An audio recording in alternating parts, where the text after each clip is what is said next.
I've got something today that I think is both science and hope all wrapped together. And it's the idea that your brain is not fixed. And so, if you've ever struggled with anxiety or depression or habits that you feel like you can't break, you need to hear this episode because here's the truth. Your brain can change. It can rewire itself. It can literally reshape itself to work for you instead of against you. And today we're diving into the idea of neuroplasticity, how that works, and how you can use it to create peace, joy, and better habits in your life.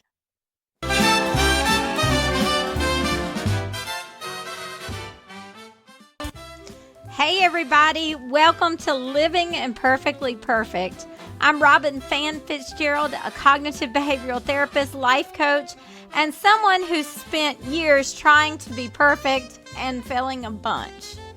Through biblical truths and practical tools, I've helped men and women break free from anxiety, depression, and unfulfilled dreams and start walking in their abundant life.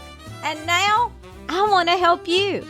So slip on your fuzzy socks, pour yourself a cup of coffee, and take a deep breath. You're in a safe space where grace wins, truth heals, and it's more than okay to live imperfectly perfect. Hey, my friend, and thank you for joining me for Living Imperfectly Perfect.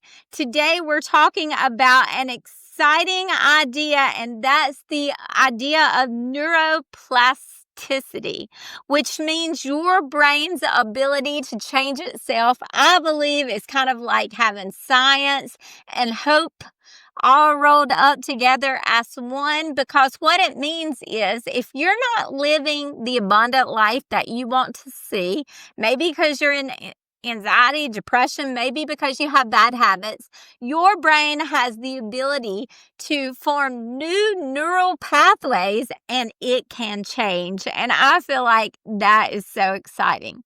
So if you have in the past been in anxiety, depression, or fear, then a lot of times you begin to feel like that's your identity. Maybe you've even said it. Maybe you've said, this is just who I am. Well, that is not the truth. That might be the pathways that your brain has created, but that is not who you are. And those neural pathways can be changed. And today we're going to talk about how to do that. And this idea is called neuroplasticity. Neuroplasticity, a big word. I hope I don't mess it up today. I might. So let's talk about the three areas that sometimes we have trouble in. The first one, of course, is anxiety. And that constant worrying makes it feel like your brain is in a loop, doesn't it? And when we constantly worry, that worry strengthens the danger pathways. It's kind of like a fire alarm that goes off, but there is no fire. You could also think about it as an overactive fight or flight response. But when you practice intentionally pausing, stopping that fear cycle, stopping that worry thought, and you stop and you begin to breathe deeply and you bring yourself into the present moment, then you begin to teach your brain a different way, a different response, a different way of acting. And you show it that you're safe. And over time, as you're doing that, it can create new neural pathways that will help you leave that anxiety and start walking on your pathway to your abundant life. Second area, let's talk about depression for a second. Depression can often feel like you're stuck in quicksand, can it? And you get into this loop of hopelessness and worthlessness, and maybe you've even said, I don't know if all this is even worth it, or I don't even know why I'm here. Maybe you've had those thoughts. Well, these loops aren't random. They're pathways that have been You've been practicing over and over, and your brain has formed these grooves. But the positive thing is, just as you form those negative grooves, you can form positive ones. And something as small as just writing down 3 things you're grateful for can help you rewire your brain and help your brain learn to start focusing on the positive instead of the negative. Stop focusing on danger and despair and start focusing on the good things of life. Now, I know this is not easy, especially when you're in the middle of depression. Sometimes it's really hard, but you do have the ability to do this. And just taking one small step can get you started on that pathway.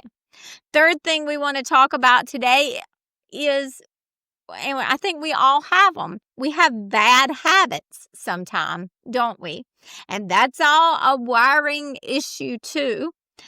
Habits live in a part of your brain that runs on automation, and your brain doesn't care if your habits are good or bad. It's just going to keep running automatically what you put into it. That's why habits seem so stubborn. And maybe you've thought, I'm just weak. I can't stop this. It's not that you're weak. It's that your brain is really strong and it's really good at this automation process. And so what we need to do is not erase the habit. Have you ever tried to erase a habit? Like maybe you've been like, I'm going to quit smoking. And that lasts for like 2 hours or 2 months, maybe, if you're lucky. Some of you are like, I've been doing it for years. And sometimes that does work, but usually it doesn't, because we don't need to erase the habit. We need to replace the habit.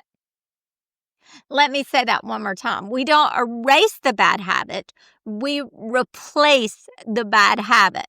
So, for example, if your trigger is stress and your bad habit is you eat junk food all the time when you're stressed, you need to replace that junk food with something that is positive for you.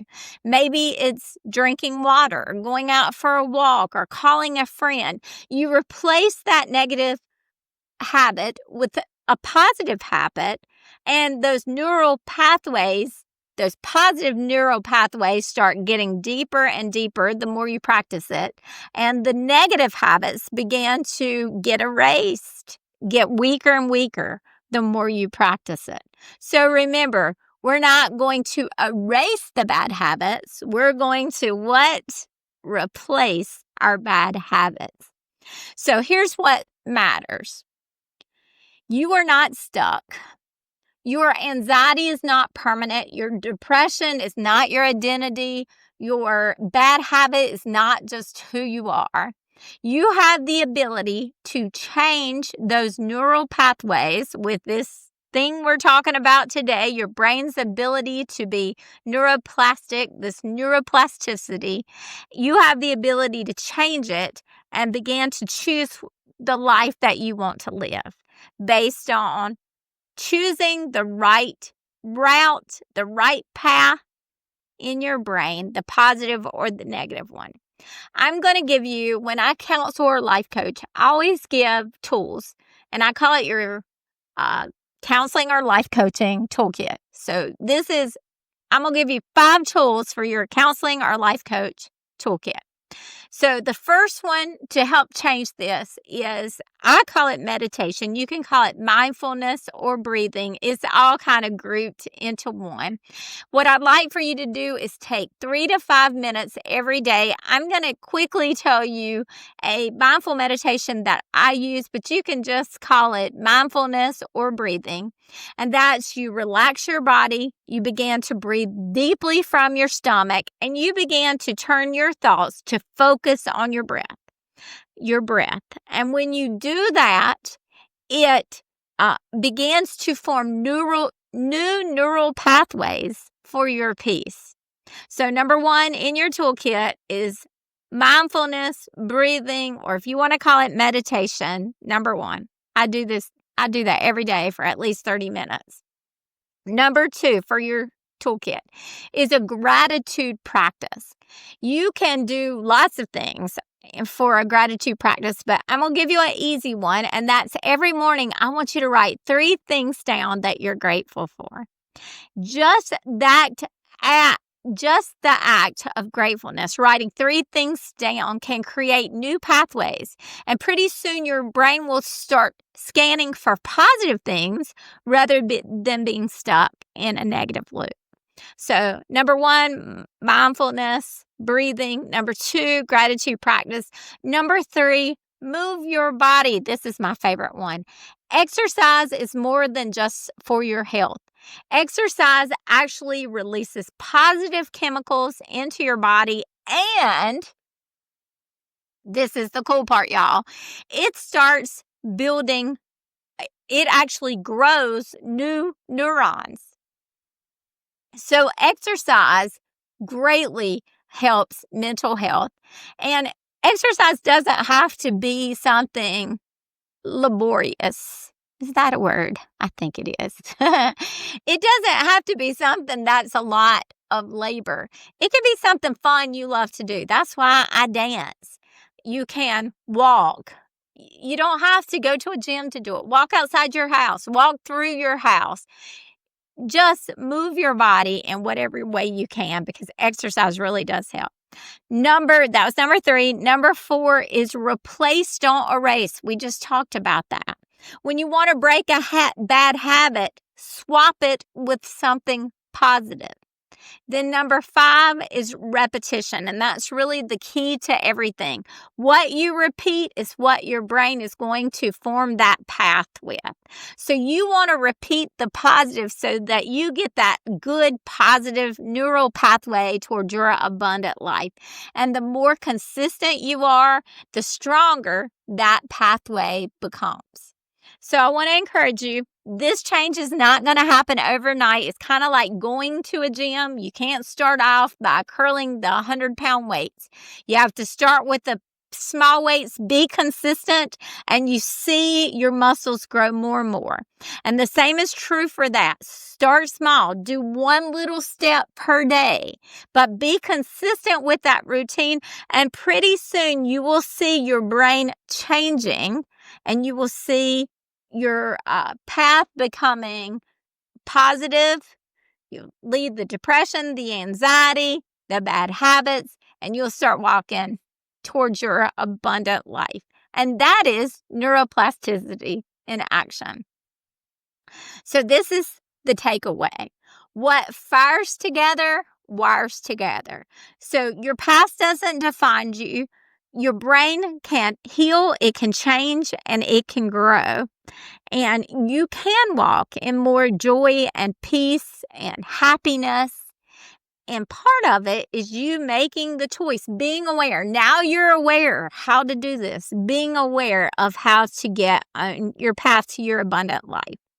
So you are not your past. You don't have to be stuck in anxiety. Your identity is not depression. You are not your bad habits. You can change, and you can build new neural pathways and start your brain on the path to positives. So this is what I want you to do. I want you to, if you didn't write down those 5 tools for your toolkit, I want you to rewind this episode, write it down on a piece of paper, and I want you to consistently start the small steps of doing at least one of those per day. That will get you walking on your path. So if this episode, our time's up, but if this episode was meaningful for you, if you know someone who you feel like is stuck, share this episode with them. My son always talks about healing the world, taking the first step to help others. And you can heal the world sometimes just by sharing good content with them, content that's going to be helpful. We all want to heal our neighbors, so we'll be healed ourselves. So share this if you know someone who can use it. Thank you for spending this time with me. Remember, you're one thought, one action, one day at a time, and you are rewiring your brain to walk in your abundant life. Also remember, I'm with you, I'm for you, and I love you. Thank you, my friend, for spending a few minutes with me today. Remember, you don't have to earn God's favor, chase perfection, or carry it all alone. You are God's masterpiece. You are His righteousness, and you are already enough in Him. So, keep walking forward one grace-filled step at a time, and I'll meet you right back here next time for Living Imperfectly Perfect. So bye for now, and you are going to have a really great day. I just know it.